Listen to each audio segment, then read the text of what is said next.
Hello, hello. Welcome back. It is the Bet Online Salute to Troy podcast. We're here on a bye Thursday, which is why I have my Hawaiian shirt on. We're just relaxing today, taking it easy, enjoying the bye.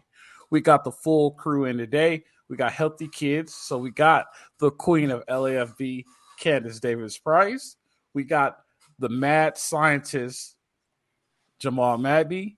And we got the man, the myth, the legend himself, Ryan Dyrud. How are you guys doing today? Happy to be here. Great. All well, Fred. That's good. I'm doing well too. I have my Hawaiian shirt on. It's bye week. I'm relaxing, hanging out. We're getting healthy. Hawaiian shirt. We're getting healthy. You know what I mean? It's taking it easy at practice. All right. So I have a bye week story. 1 year on bye week. It was my freshman year, my first year. So my redshirt year. We had a bye week. The week of Halloween. So Halloween was on Thursday, and we had a 6 a.m. practice on November 1st so the coaches could get out on the road. But we decided to go celebrate Halloween. That was probably the worst practice ever. And Coach Carroll and all of them knew about it. They were like, let's go. You got to go. We got to get going. They did that. They did that 6 a.m. practice on purpose. They did that 6 a.m. practice on purpose. But I will say this is only like an hour. It was only like an hour and a half, and it wasn't like full gusto go. I think they were just punishing us because they knew we were going to go out on Halloween. And that was like one of the worst practices I've ever had. But it is bye week. People get to hang out. Kids from LA get to go home and hang out with their parents. That's one of the pluses about going to SC. If you are from the SoCal region, you get to hang out with your parents. You get to bring teammates home and with you, and you get to see things. Also, the good thing about going to school in SoCal is if you got a friend who plays at UCLA, you go see a UCLA game and go see your friends play at all the other schools. So there's a lot to it. But the number one thing that happens on bye week is you get a chance to get healthy, right? You don't have to put your body through all that strain of another game. You get healthy. So the Trojans are bye week this week. So today we're going to have fun and enjoy ourselves. The first thing we're going to talk about, we're all going to have fun, but per request of the queen, we're going to talk about something that popped up in the media last week. We're going to talk about our man, Mel Tucker. Mel Tucker is reportedly going through allegations of, is it harassment, sexual harassment? It's popped up again. Some things have came out. All the facts are not out, right? This is just strictly our opinion. We're not saying it's fact. This is just what we think, right?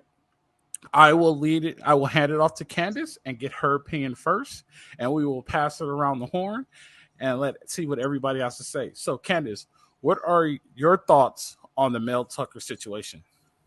I'm really concerned because despite, potentially them becoming a rival of ours, not that that's happening, but, us entering the Big Ten and, obviously I'm located in Ann Arbor, East Lansing, where they're at less than 40 minutes. A true 40 minutes, you guys, not like traffic or anything, like a true 40 minutes.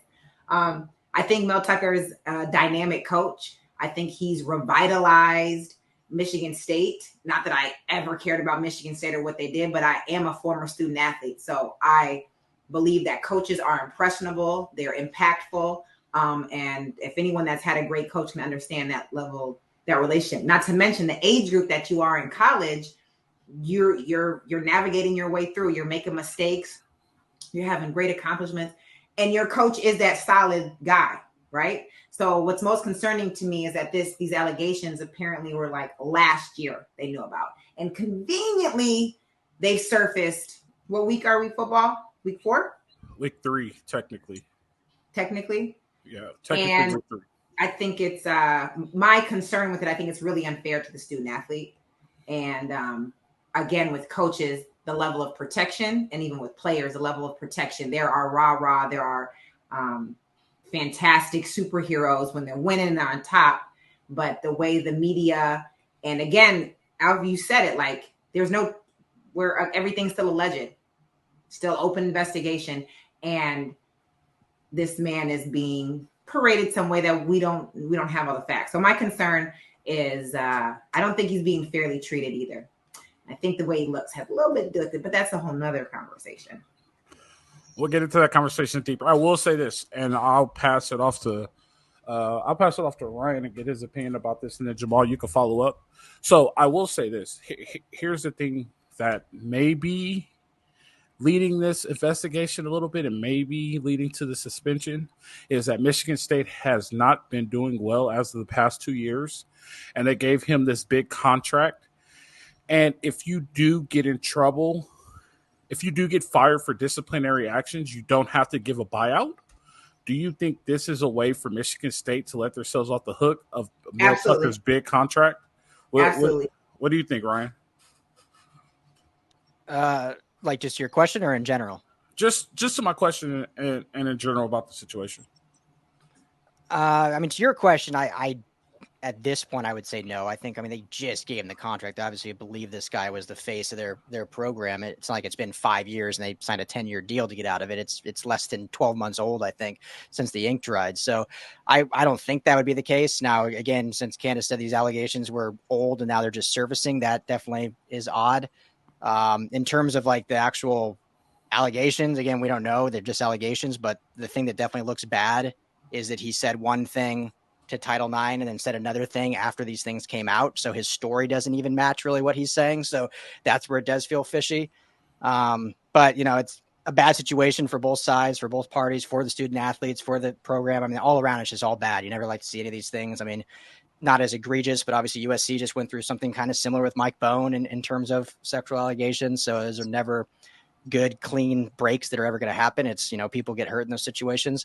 The only thing I will say, aside from the allegations, just to make it a little lighter, is you look at a program like, well, let me say it this way. So, because we're probably going to talk about it later, Lincoln Riley, his split from Oklahoma was, you know, obviously people in Oklahoma were pretty mad when he decided to leave. Mel Tucker did Colorado much dirtier. He basically came out on radio and said, I'm not going anywhere. I'm committed to this school. 24 hours later, he was on a bus to Michigan State taking the bag.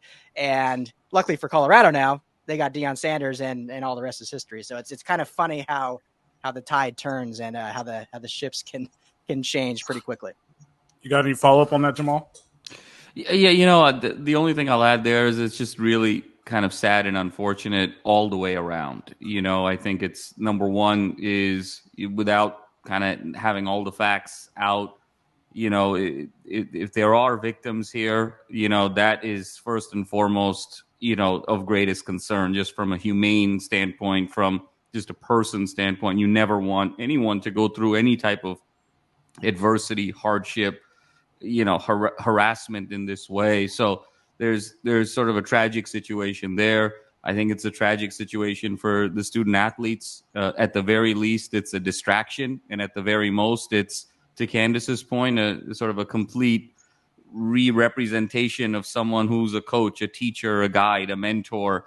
So it's got to be at least somewhat traumatic for the student athletes. I think it's unfortunate for Mel Tucker to kind of be at the highest of highs, you know, 12, 18 months ago, and now be in this particular situation. And then I think it's unfortunate for Michigan State investing so much money into Mel Tucker to try and take on the Ohio States and the Michigans and really sort of put all their chips really in the center of the table for him. And now, you know, it's starting to look like perhaps it was a bad bet. So whether you look at the student athlete, you look at the school, you look at the victims first and foremost, if there are any, depending on how this plays out, and then you look at Mel Tucker. I mean, it's an 0 for 4 type of situation here.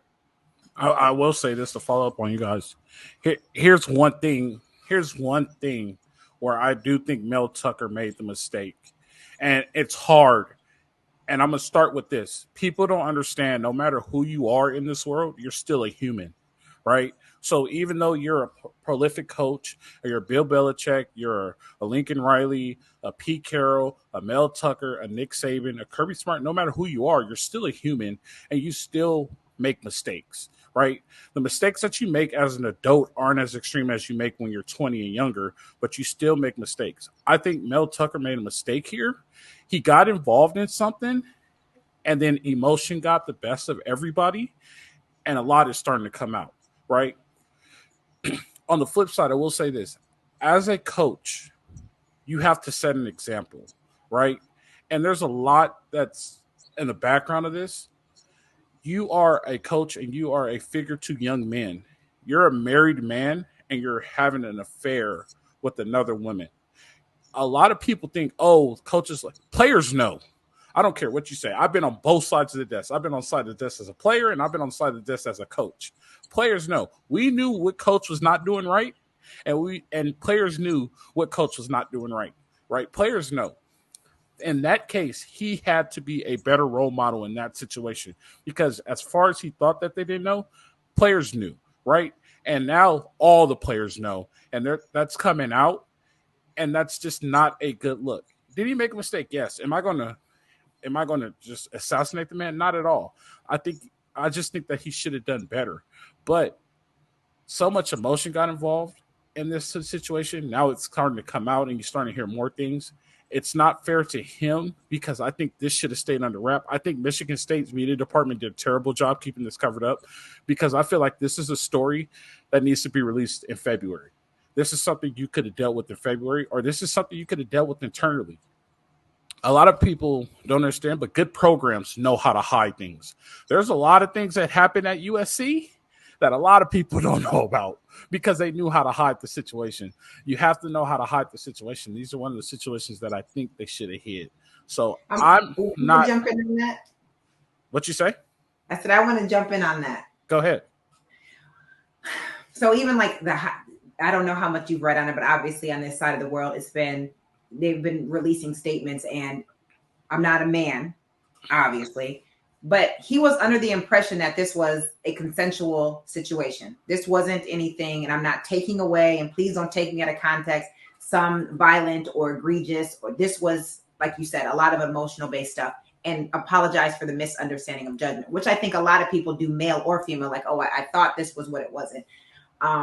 And you're right. I feel like it could have been dealt with internally. I'm disappointed with the timing. I'm disappointed with the attention. And I also feel like, and I probably won't be very popular, there's a lot of white head coaches that have done way worse that are on TV being commentators right now, that are getting jobs. Right? And you're right. Again, we're just back at that. And it's like, how many black head coaches are there in football? We know what the ratio of what our demographic is with the student athlete. You see what I'm saying? So that became more of like when we take sports and we mix it into what's going on in the realm of things. It didn't affect Bill Clinton's ability to govern the country. Let's just keep it 100, right? So it wasn't. So I'm going to leave it at that. That's where I really was just like, wait, there's people on TV that I watch every Thursday, Saturday, and Sunday, sometimes Monday night, and have had worse. I will say this. We could talk. That's a whole conversation for another day. The black coach thing and the struggle and you do have a point there. And the coach that you may be referring to also got caught again on camera doing stuff he wasn't supposed to be doing.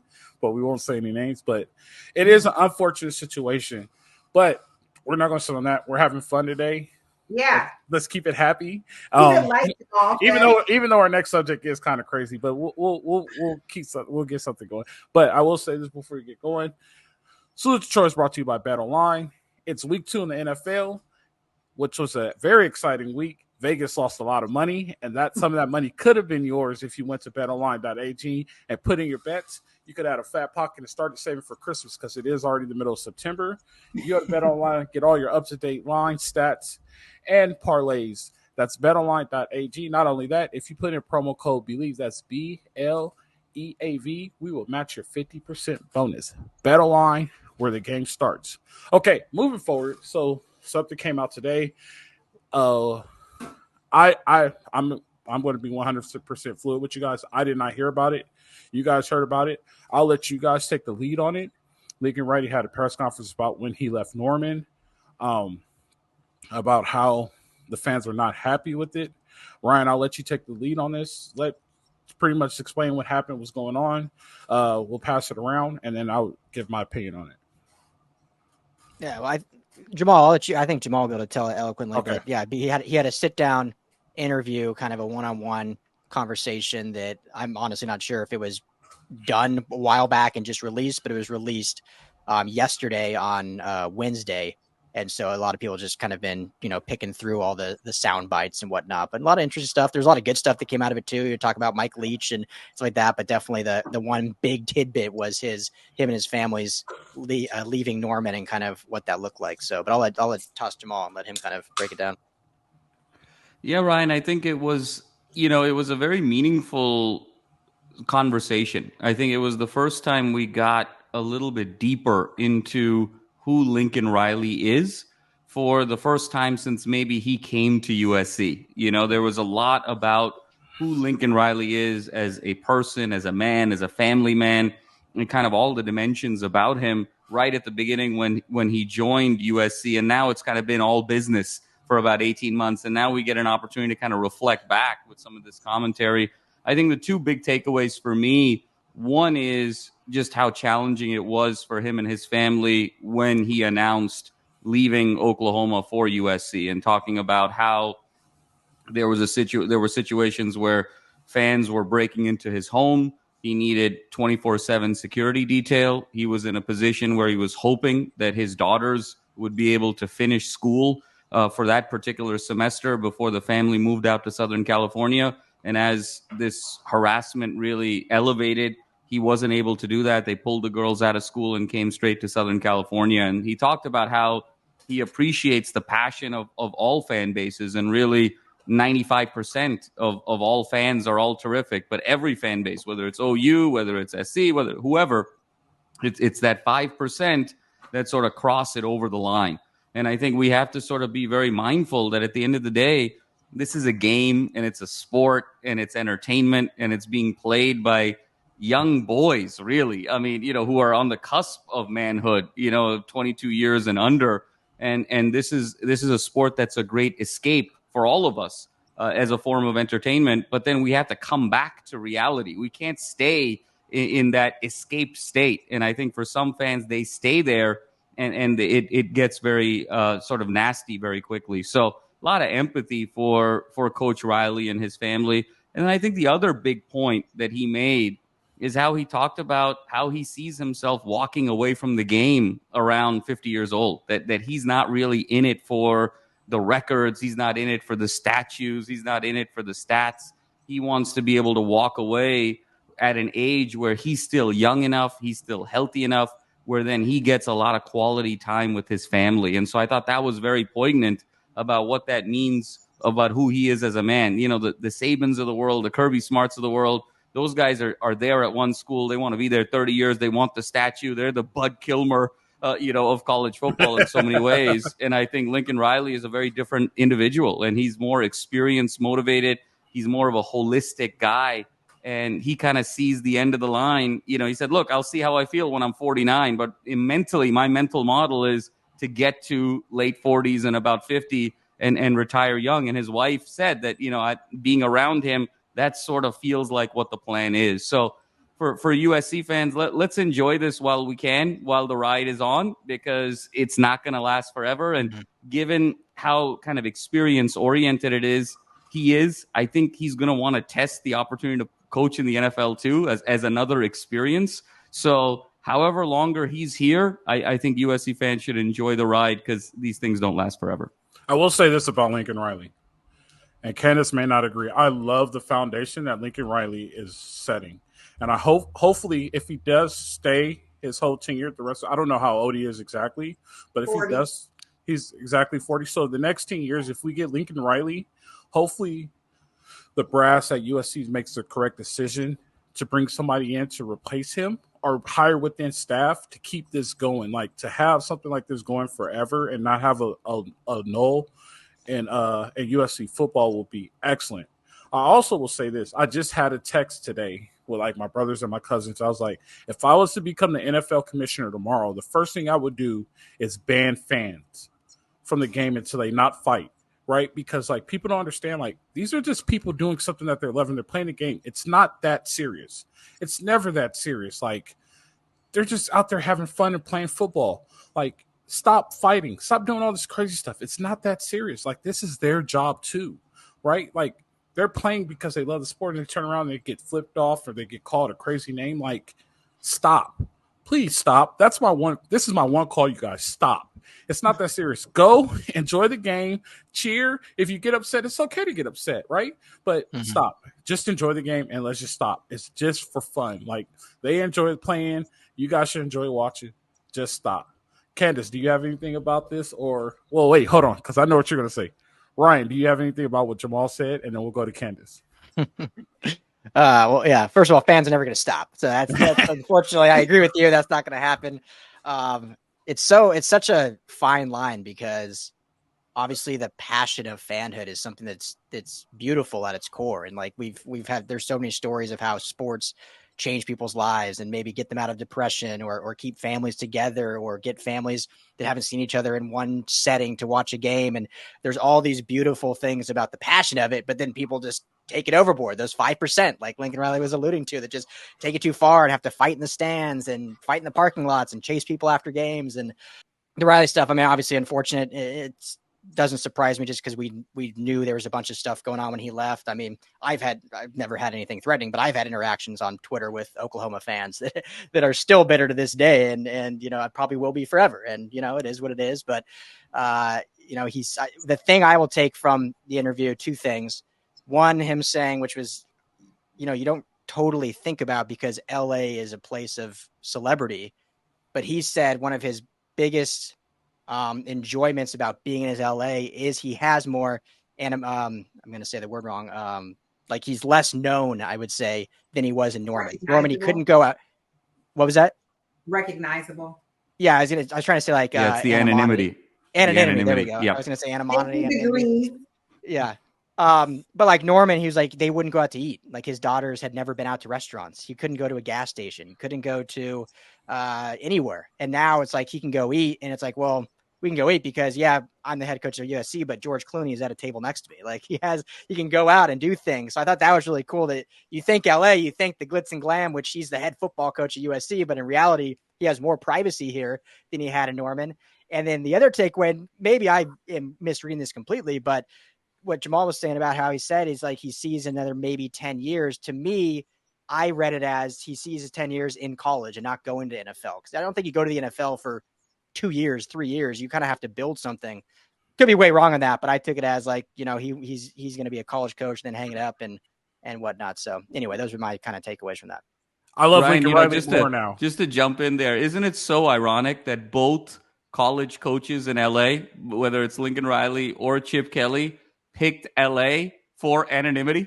You know, Chip Kelly gave the same reason why he wanted to be coach at UCLA. He's like, I don't want to coach at Florida. I don't want to be in Gainesville where everyone's going to know me and everyone's going to be in my business. I want to be in LA because, you know, there's the celebrities and the Lakers are here, the Dodgers are here, and Tech is here, and Hollywood is here. And so I just kind of want to be another guy. So it's so ironic that both college football coaches just kind of see themselves as another person in LA. It just kind of speaks to the gravitas of LA as a market in so many ways. Okay, Jamal with the word. All right, so what was it? Anonymity and what? Anonymity. And what was the other one he just said? Gravitas. That's what happens when you go to Cal, Stanford, USC, and UCLA. MIT.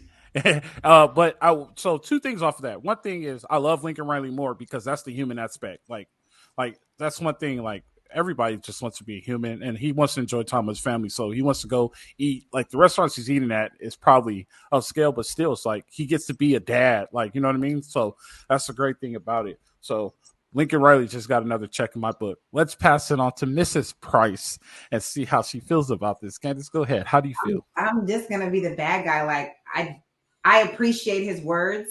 I do feel like I think that shows a little bit more character. He's not just an X's and O's guy. So that's why his guys are willing to play the way they play for him. But being in the NFL as a wife and having fans, commentators, Twitter thugs say things about my husband based off of his camp performance, based off him being overpaid, based off of I've been in meetings with general managers. I've seen what, NFL training. I've seen like it's gruesome. And I'm sorry, Lincoln, you're not going to get my feelings on this only because you're getting paid a lot of money to do something you love. And there's people that aren't making a lot of money doing things they don't like. And their relief, their joy. These people in Detroit are poor. Yeah, I said it. And they're selling out Ford Field. They're committed. They're blue collar. They're riding for it.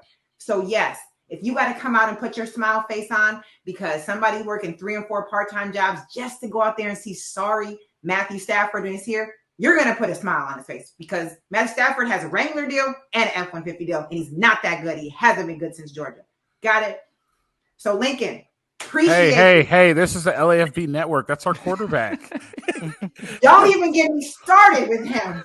That's why I probably is he your quarterback? He's the Rams. Yeah, he's the Rams quarterback. I know he's the Rams quarterback, but he's a Super Bowl winning quarterback on top of that. Like, come on. The only thing I'll say, and Candice, I agree with you because I think that's a lot of the mentality anyway, especially for all of us that aren't in that upper echelon. The only thing I'll say though is and maybe watch it and then you could disagree or whatnot, but I don't think this was a woe is me, feel sorry for me. I mean, he's been here 2 years. He's never once come out and complained. He's never said like, man, my family had it so hard. This was like an hour and a half long sit down with all other questions that happened to be one segment. And he was just honest about it. So I agree with you 100%, but I don't think he was sitting there saying like, man, I've had it so hard. Like, yeah, I live in Pacific Palisades, but I'm getting threatened. Like I didn't take it as that. So I agree with you. And I appreciate that disclaimer. No, I don't get that from him. And I will say, Al, he's definitely growing on me. I knew how hard I had to fight to get into USC. So I do have a little bit of Jamal's probably got a good word for me. I got a little bit like I'm just little resentment, Candice. I don't know. I'm a hater. I'm a hater for everyone that's getting into USC on their first time. They had to go to committee for my grades to make sure they thought I could survive 4 years. And Al, what's her name? Jen and Riley, y'all getting $10 million private jets dropping you off at the private part of LAX. So yeah, I got a little bit of resentment. Somebody don't tell Candice. Don't tell Candice that Matthew Stafford beat Pete this week. That's the last thing we want to say. Yeah, Matthew Stafford did beat Pete. So that's hey, if anyone is allowed to have resentment, I went to Long Beach State and had to pay out-of-state tuition. So here's where the resentment crown sits. I had to state school and paid double what you did. I'm thankful that you guys got Kelly Stafford out there instead of in Detroit. So that's a whole nother conversation. But she almost messed up too. She almost messed it. Oh man, that was another. That's what she's always on thin ice. Like, and I'm just saying, being a professional athlete, being an own professional athlete in my regard, being the wife of an NFL, like this is how I used to come to the games, and they'd be like, "Did she not get the memo?" I'm like, "Why are you dressed like that at the football game?" And then I also was like, "Your guy is on practice squad. You really think it's appropriate for you to be in $1,200 heels? You look goofy, right?" So I'm not knocking. I look good for Hard Knocks. So I do appreciate, and I will say, Al, he's growing on me a little bit. I always did think that my concern with Riley was that we were his lily pad to the NFL, and I wanted that feeling of like how Pete made me feel. But again, I was a kid in college. Pete, Lane, Oderon, Sarkisian. They were in the locker. They were in the training room with me. They were in the weight room with me. So my connection is so much different. I'm now a grown up looking at Riley like, you just want to be here for a lily pad jump or a springboard to the NFL. I just didn't, some people, when they get to LA, is like, this is my last stop. There's nothing more for me. But I'm sorry to inform you, but SC was a lily pad jump for Coach Carroll. No. Yes, it was. He only left because the block was hot. Coach Carroll went on an interview to Miami. He went on an interview for the Dolphins, and he was about to take the job. And the only reason why he didn't take the job, Coliseum, and they won the Holiday Bowl, he had no intentions of his foolishness. The only reason he left is because the fire was finna burn down Heritage Hall. But this is my first year there. The only reason why he didn't take the Dolphins job is because they didn't give him complete control of the roster. Other than that, he would have been gone. SC was the lead path for Coach Carroll. I'm sorry. I didn't mean to bust your bubble. I have these. Ricky Bobby, what I tell you? Don't put that on put that off Ricky Bobby. Hey, so if people want to watch that sit down, where can they find that sit down? I know it's another network, but I feel like it's really good, and our fans should at least get to see how Lincoln Riley is as a person. Where would they be able to watch that? Because I kind of want to watch it too. You should. Jamal, I don't even remember the guy. I feel so bad. The guy's name. I believe it's on The Ringer. It's the Ringer podcast. Is that correct, Ryan? I believe so. I don't think so. It's No? Okay. I could find it. I mean, you literally search Lincoln Riley interview and it'll pop up everywhere. But it's I don't know if he's he's not a Dateline guy, but he's like an old school like NBC like broadcast television guy. I'll look for it while you guys are. He's a journalist, is what you're saying. Yeah, I guess. Yeah, no, it was a really nice sit down, kind of in the living room, type of prime time sort of moment for sure. Yeah. They talk about for them showing him in that light. That is important because when the fans are unhappy and things get ugly, you have those moments that you can look back on. So good for them. Did they talk about him and Cliff's relationship? I know you mentioned the pirate. Mike Leach, but did they talk about him and Cliff's relationship at all, or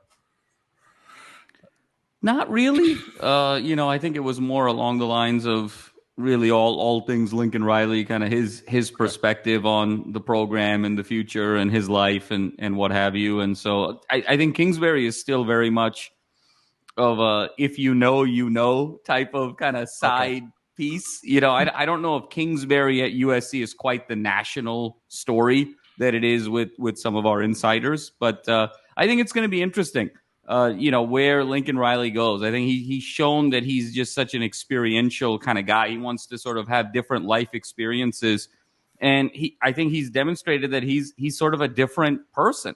When you grow up in West Texas and you get the OU job, I mean, that's 99 coaches out of 100 are saying, I want to stay here 30 years if I can. I'm trying to get the 6 or 7 national championships. I'm trying to get the statue. I'm trying to be the legend. I want to be Bud Wilkinson. I want to be, Bob Stoops 2.0. I want to be all of these guys. And so the fact that he walked away from that, where kind of he's from, for his family to experience Los Angeles, for him to experience a different culture, I think you wonder if he's so willing to kind of leave his home. How committed will he be to some place that's not his home long term? And that's always kind of been my question with Lincoln Riley, that I think this will be a tremendous chapter in his life at USC, however long it lasts, whether it's 3 years, whether it's 5 years, whether it's 7 years. But then I do see him sort of moving on to something else before he kind of hangs it up. And I truly believe, given the innovator that he is, he's going to give the NFL a shot. To me, the biggest comp with Lincoln Riley of any coach in sports is John Calipari. To me, he's the John Calipari of college football, where he's a guy who sort of produces these blue chip guys at the professional level. He's still got to win a little bit more to sort of justify being kind of an all-time college coach. But even just like Calipari, just like Saban, just like Urban Meyer, just like all of these guys, the curiosity and the adventure of wanting to go to the NFL at some point is gonna bite you, especially if you're so experience oriented. So I just think that's probably where we're headed here with Lincoln Riley. So it's important to kind of enjoy it while we can. And to your point, Fred, you can have all the succession plans lined up.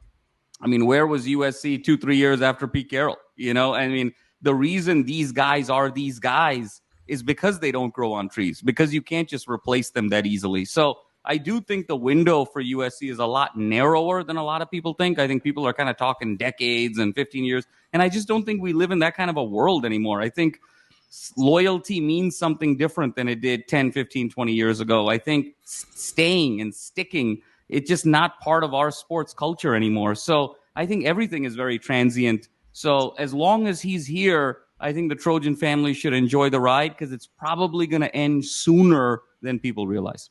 Hey, don't you put that on us, Ricky Bobby. we want the 10 years. I said I hope they make the right decision, that because you do see some programs who hire from within and they do keep that success. So I'm hoping they do make the right decision. So, Oklahoma was one of them. Yeah, I want to touch on that, Jamal, because it's interesting when I'm talking to my high school players, they're all leaving they're leaving high school early to go to college.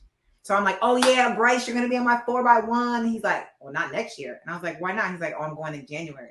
And I was like, what is going on? So when you touched on that, and then I was like, so what's the mindset? And I really appreciate it, because he's like, I could probably be done playing by the time I'm 30 and live a life. And I was like, I really appreciated that perspective, because that level of loyalty, that level of commitment, the idea of you got to like ride through this sport for 12 and 15 years, it's definitely what they call changing of the guards. You can give me another word because I know you're like got everything. But I found that interesting that I'm talking to 16 and 17-year-old kids that are 5-star blue chip athletes, and they are saying, no, I'm going to. I was like, so you're going to go and be hanging out in college dorm when you're like 16? You Doogie Howser? They're like, who's Doogie Howser? So I will say this. When I was a young college coach and I was chasing the dream of becoming a Division I coach and this and that, and I remember one of my good friends asked me, he was like, well, so what is your goal?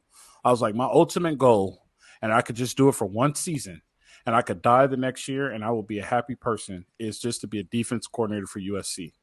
And it was like, that's it? Like, yeah, if I could call defense in the Coliseum, like, I never wanted to be a head coach. I never wanted to run my own show. I just wanted to call defense at a Division I Power 5 school.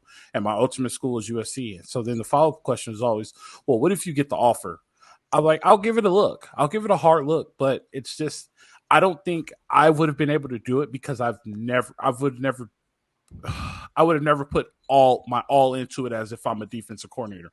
I prefer to just be in the back and stop people from scoring and let somebody else handle that. Like, I just never wanted. So, like, I think, like, people are I will tell you this.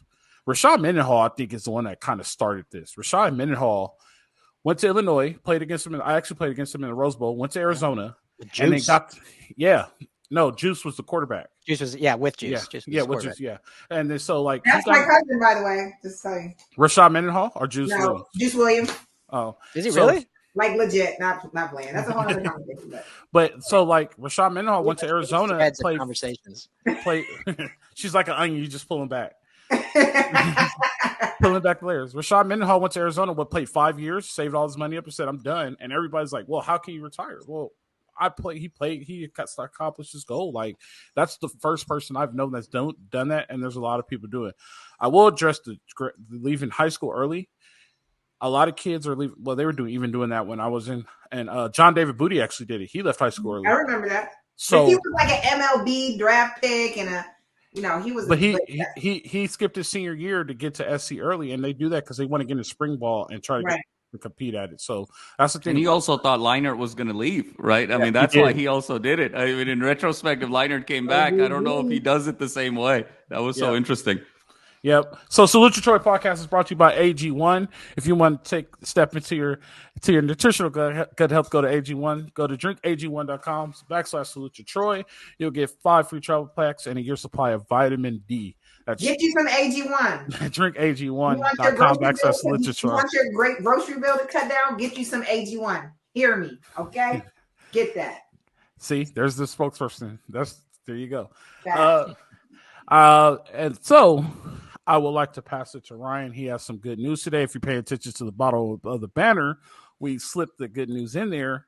Ryan, do you want to share the news with our lovely fans? Yeah, so good way to end it. We're doing a fun collaboration with Stone Brewery. Their Fight On Pale Ale. They're partnered with USC. Pretty sweet. USC let them use all the logos and colors and everything with their own Stone logo. Not many people not many brands, I should say, let other brands do that. So I had a conversation with Stone and they were shocked that they let them use all their logos and stuff. But so we're doing a fun collaboration with them. Check out Fight On Pale Ale at any local liquor store or grocery store outlet or even go to Stone. But the bigger news is on the 23rd, so literally barely a week away, 10 days away, when USC plays Arizona State in Tempe, we will be doing a live Salute to Troy show at the Stone Brewery Tap Room in Pasadena. So we're going to go out there. We'll be hanging out, doing a live show, having beer, doing giveaways. We'll have some t-shirt giveaways and stuff. And Stone has giveaways as well. There'll be food there. And obviously we'll stay and have a watch party for the game afterwards. So we'll have a lot more details to follow, but September 23rd, mark your calendars, come out to Pasadena, see us at Stone Brewery Tap Room. Maybe the Queen will take a private jet out and visit us. But if Jen wants me there, Jen, you have to reach out to Jen and Riley. Let's make a call. So speaking of giveaways, we're still trying to get to 1,000 viewers. We fell short, but we can reach 1,000 viewers. You like, comment, subscribe, share with all your friends. You will be in a raffle to give a t-shirt from anything on the LAFB website. Like, comment, subscribe. We hit 1,000 viewers. We'll pick somebody. You get a free t-shirt. Guys, it's been fun. We got a little serious, but it's okay. It's bye week. We don't have to worry about any games this week. We could take our time to relax. We get Sunday off. No Victory Sunday this week, so you guys get to go to brunch and have some mimosas. Candice could go to church and not have to rush home from church. So we get to enjoy it. It's always been Look fun. at Fred making the ultimate LA reference. It's like go have some brunch and some mimosas. So LA.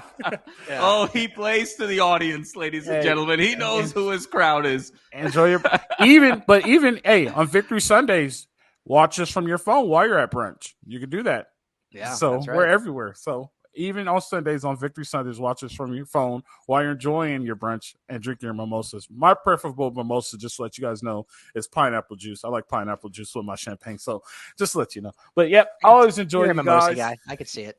Yeah, definitely. Especially with that shirt. I mean, I can't really take yeah. you seriously after. So Do you have the purple lily that floats in your mimosa glass? I too? do not put flowers in my drink. I do not put flowers in my drink. Only in your shirt. Not flowers in the drink. Only in the shirt. Okay. If we had time, I'll take you through my whole collection of Hawaiian shirts. I have about 7 of them. So amazing. Next bye week, I'll throw another one on just for you guys. There you go.